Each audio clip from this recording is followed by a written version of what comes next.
আবার এইসব জায়গায় ফিনিশিংয়ের জন্য আমরা নর্মালি প্যারালাল প্রোগ্রাম আগে প্রথমে আপনার করতে হবে কি রাফ প্রোগ্রাম দিয়ে এইসব কাইটা নিয়ে কন্ট্রোল দিয়ে কিছু মেটাল রেখে দিতে হবে, তাই না?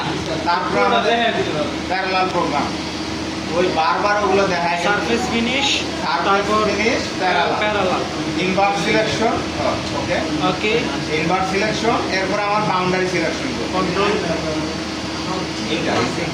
কন্টেইনমেন্ট দিয়ে কি করবো আমরা বাউন্ডারিটা সিলেক্ট করবো। চাইলে আপনি এ জায়গায় শিলুক বাউন্ডারি করে নিতে পারেন।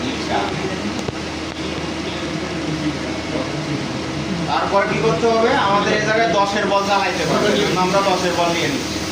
ডিজে 2500, স্পিন্ডল স্পিড দিলাম 4000, প্লাঞ্জে 20।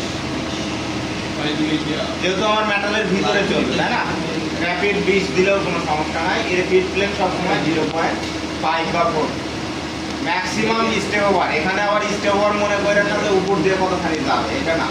এখানে রিটেকটা হলো আমার স্টেপ ওভার হিসাবে কাজ করতেছে, আর এখানে ম্যাক্সিমাম স্টেপ ওভার হচ্ছিল প্রতি ধাপের যে কোপটা নিয়ে আস্তে আস্তে নিচের থেকে নামবে। এটা স্যার বাড়াই থাকতে হবে, নাহলে টাইম লাগবে। 0.1 দিলাম। গিয়ার সেটিংটা অন করে দিতে হবে, অপটিমাইজ কাট অর্ডার, এখানে ডেপথ লিমিটটা দিতে হবে।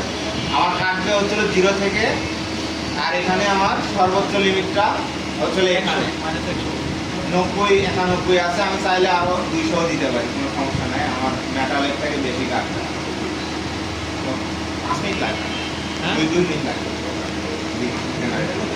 প্রোগ্রাম চলবে 6-7 ঘন্টা চলবে।